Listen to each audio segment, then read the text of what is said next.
Às vezes é fácil nos esquecermos, tipo, das coisas mais simples. E definitivamente eu aqui também caio nesse erro às vezes, porque nas dicas que eu vos passo, muitas das vezes eu posso me esquecer das coisas mais simples. E uma das coisas mais simples, que às vezes está à tua frente e que para ti é um problema e que é relativamente simples de começar, não acabar, mas pelo menos começar a descobrir onde é que está o problema, é naqueles casos onde tu achas que o teu PC está a perder desempenho, mas não tens a certeza e ao mesmo tempo tens a certeza. Acontece às vezes ou acontece num caso específico e há uma solução muito simples que já foi hábito no PC, para quem joga no PC, e meio que desapareceu com o tempo. E portanto é o meu mini apelo a uma prática que já foi quase obrigatória, toda a gente fazia, para praticamente ninguém faz. Fica atento se fazes parte da nova geração que joga no PC, está bem? Porque a antiga já conhece isto de gingeira. Vamos lá, se tu achas que o macOS é para os hipsters com as contas em atraso e a aparência em dia, e o Linux é para os nerds cebosos com tics de stalker, é fácil, só te resta o Windows, I guess.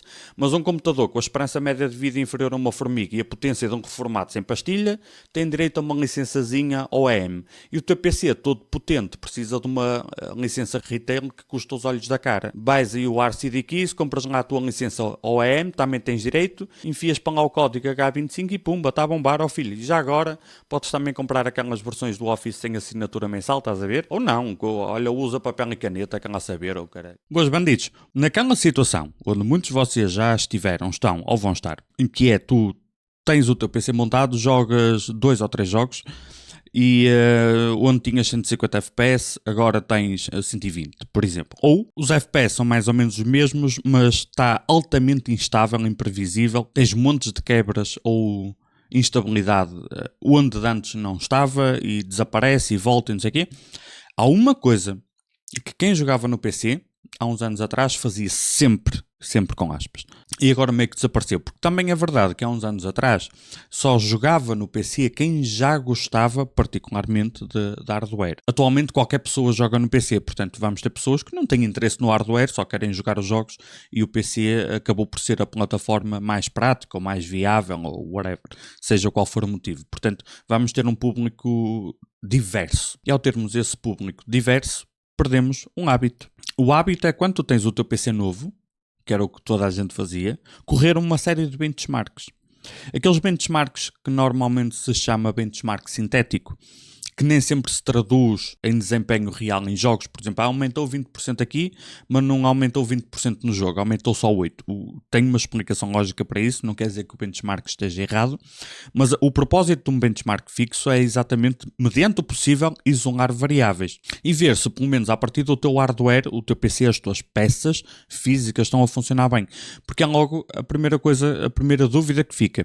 Eu vou-te só dar 3 sugestões, porque existem imensas, de benchmarks que tu podes utilizar quando tens o teu PC novo, tiras um screenshot, guardas, um dia mais tarde repetes os testes. E é importante saber o porquê que estás a fazer isto. E daí para a frente, se acontecer uma suspeita, tu já consegues repetir os testes e ver o que é que acontece. Minha dica, quando tiveres o teu PC novo, corre os benchmarks depois de já teres instalado todo o software que tu queres usar, porque todo software que tu vais usar para periféricos ou para o teu water cooler ou wallpaper engine ou qualquer coisa vai interferir. E portanto, se queres ter o máximo desempenho ou o desempenho mais previsível possível, tu tens que escolher hardware que não precise disso ou tentar não usar se possível, mas se já tens ou fazes mesmo questão, não há problema nenhum, só tens que saber que é uma possível desvantagem, porque ou vais perder desempenho ou o desempenho pode ficar mais imprevisível.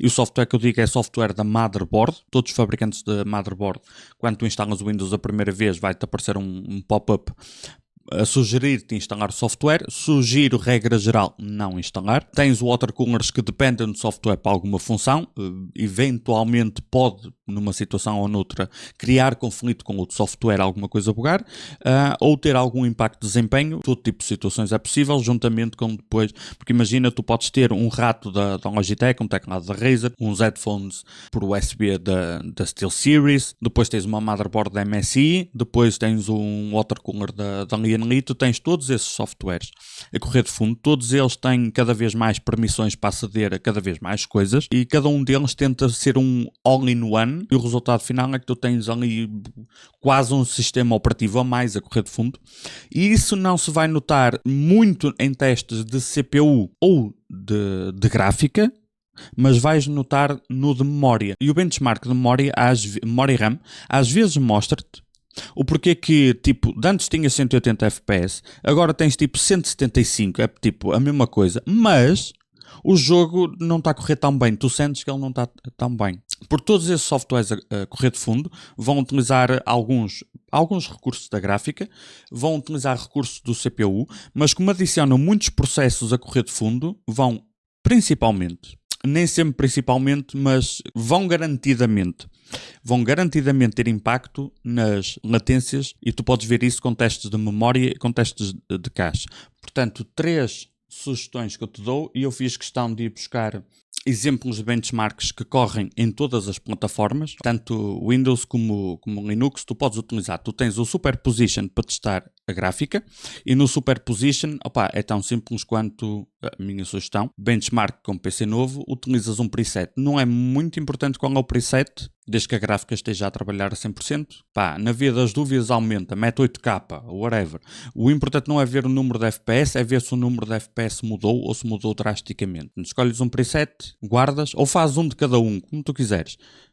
Tira uma print, tira uma foto com o telefone, qualquer coisa, guarda, ok? Tens o Blender, o benchmark do Blender para testar CPU, e dá para testar GPU também, mas o benchmark eu gosto de utilizar para testar CPU, e tens o OCCT. O OCCT, tens vários testes que consegues fazer com o OCCT, mas há um em particular que eu acho bué útil, qualquer que seja o teu hardware, que é isto aqui, memória e latências. Se tiveres curiosidade daquilo que eu te disse dos softwares a correr de fundo, se estás a montar o teu PC novo, é fácil. Não instalas nenhum software de fundo, de periféricos, de watercoolers e não sei o quê. Corre estes testes todos de memória e latência, depois instala tudo e vê a diferença, ok? Portanto, a diferença vai literalmente desde praticamente nenhuma até uma diferença muito grande. E é aqui que muitas vezes, estou já a dar spoiler, para se calhar mais de metade de vocês que passaram por isto ou vão passar. Muitas das vezes, o gato está aqui. Quando o desempenho em número é mais ou menos o mesmo, o número de FPS, mas está bué inconsistente, muitas vezes o gato está aqui e são coisas a correr de fundo do próprio Windows, mais coisas a correr de fundo que tu instalaste por cima. Por mais que o Windows tenha muito bloat, como se costuma dizer, e de certa forma tem, concordo, no mundo do PC Gaming, a maior parte do bloat tem sido instalado pelo próprio utilizador. Ainda há pouco tempo, numa consultoria que eu fiz, eu disse, olha, vais ter que, esquece o Wallpaper Engine, ou utiliza outro, porque ele tinha feito pontaria para um wallpaper em específico, porque o Wallpaper Engine tem aquela opção de pausar quando está em full screen. Mas ele pausado estava a utilizar 20% da GPU. Pausado. É bug, é do wallpaper, depende daquele wallpaper em específico, porque o Wallpaper Engine é uma ferramenta top, espetacular, gostei, cheguei a comprar, utilizei, mas é só um brinquedo para trazer problemas, então deixei de usar. E foi isso que eu notei, depende drasticamente do wallpaper para o wallpaper, porque aquilo é uma ferramenta, mas depois alguém criou os wallpapers e estava a usar 20% de GPU com o clock em baixo, portanto na realidade depois subindo o clock estaria a usar talvez uns 10% de GPU, mas era muita coisa, claro que vai perder desempenho, ok? Depois há wallpapers que vão utilizar meio por cento de gráfica, se tanto, portanto vai do 8 a 80. Estes testes aqui de memória e latência são extraordinariamente bons para descobrir esses gatos. E a minha sugestão é fazer testes antes, ou melhor, quando o PC é novo, depois de instalar o software que tu queres, depois ao fim, quer dizer, quando desconfias de alguma coisa. O Windows 11 é o elefante na sala porque ele é altamente imprevisível, o Windows 11, infelizmente, é altamente imprevisível, mas mesmo imprevisível no sentido que ele permite ganhar desempenho com um update, ele ganha desempenho num hardware, mas depois noutro hardware ou noutro programa ou noutro jogo em específico vai perder. Portanto, tem sido imprevisível o comportamento, mas estes benchmarks sintéticos, o de CPU e o de gráfica, portanto, o Superposition e o Blender, são muito bons a dar-te o primeiro palpite se o teu hardware tem algum problema ou não. Portanto, se o desempenho for mais ou menos o mesmo, com uma pequeníssima margem, significa que a partir do teu hardware está bom. Okay? Nunca nada é 100% garantido, mas tens uma boa pista para começar. Imagina que tu perdeste 40% no teste de CPU. Man, alguma coisa pode estar errada com o processador, com a refrigeração, com a motherboard. Ok? Tem 2% a menos. Isso pode ser o próprio Windows, esquece. A driver da NVIDIA, melhor, a NVIDIA App, já deu muitos problemas no início, depois resolveram, depois apareceu um tipo de problema diferente. A NVIDIA App é mais ou menos um extra também, que funciona bem, exceto quando de vez em quando pode ou não funcionar, dependendo do hardware e os settings em específico. Muitos asteriscos. Resumo. CPU, teste de CPU, teste de GPU, fica como referência. O meu jogo perdeu bué de desempenho. Os testes dão exatamente o mesmo resultado. O problema não está no PC. O problema significa escusas a andar a trocar peças, a fazer diagnóstica, a tentar arranjar o que não está estragado. Está bom, ok? À partida está bom. O problema vai estar algures entre o Windows, driver e jogo. Conforme foram saindo updates, foram corrigidos alguns problemas e criados novos problemas. Já te ajuda imenso. O desempenho no benchmark sintético caiu a pique. Provavelmente, já poderá estar a lidar com um problema de hardware, aí sim podes entrar por essa via. O benchmark é o mesmo, o número é o mesmo. O desempenho no jogo em número é mais ou menos o mesmo, mas o jogo não está bom, alguma coisa não está bem. Pode ser aquilo que nós falamos aqui. Memória e latência, utiliza estes testes. Talvez esteja aí o gato. E problemas muito graves de memória. Por exemplo, se a velocidade de leitura ou escrita cair a pique, pode ser um problema físico da hardware, ok? Se cair só um bocadinho, mas a latência caiu bastante, é um pequeno truque. Velocidade de escrita em leitura está mais ou menos igual ao que estava de antes. Onde caiu a pique é a latência. Só. O problema é quase garantidamente software.